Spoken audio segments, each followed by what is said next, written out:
शिवसेना ठाकरे गटाचे आमदार आदित्य ठाकरे यांनी सोमवारी सायंकाळी मत चोरीवरून राज्य सरकार आणि निवडणूक आयोगावर हल्लाबोल केला होता। काँग्रेस नेते राहुल गांधी यांच्या प्रमाणात आदित्य ठाकरे यांनी प्रेझेंटेशन करत मत चोरी होत असल्याचा आरोप केला।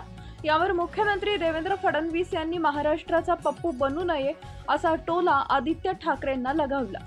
आता शिवसेना ठाकरे गटाचे नेते अनिल परब यांनी मुख्यमंत्री देवेंद्र फडणवीस यांना जोरदार प्रत्युत्तर दिलेलं आहे।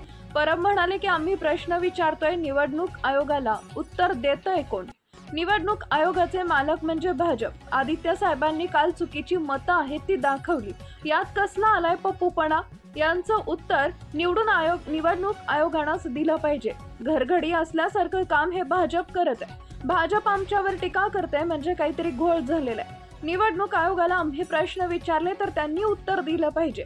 आम्ही प्रश्न विचारला एकाला, मुख्यमंत्र्यांना आम्ही प्रश्न विचारला नाही, ते कशाला उत्तर देत आहेत? 1 तारखेचा मोर्चा आहे, त्यावर आवाज उठवलाय, आम्हीच नाही तर सामान्य जनता रस्त्यावरती आंदोलनाला उतरेल असं म्हणत त्यांनी मुख्यमंत्री देवेंद्र फडणवीस यांच्यावर निशाणा साधला।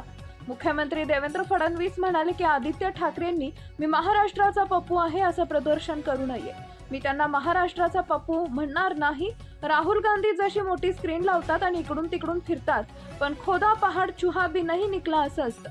आदित्य ठाकरेंनी हेच केलं, त्यांची उत्तरं निवडणूक आयोगानं दिलेली आहेत। आदित्य ठाकरेंकडून माझी एवढीच अपेक्षा आहे की त्यांनी राहुल गांधी बनू नये असा टोला त्यांनी आदित्य ठाकरेंना लगावलाय।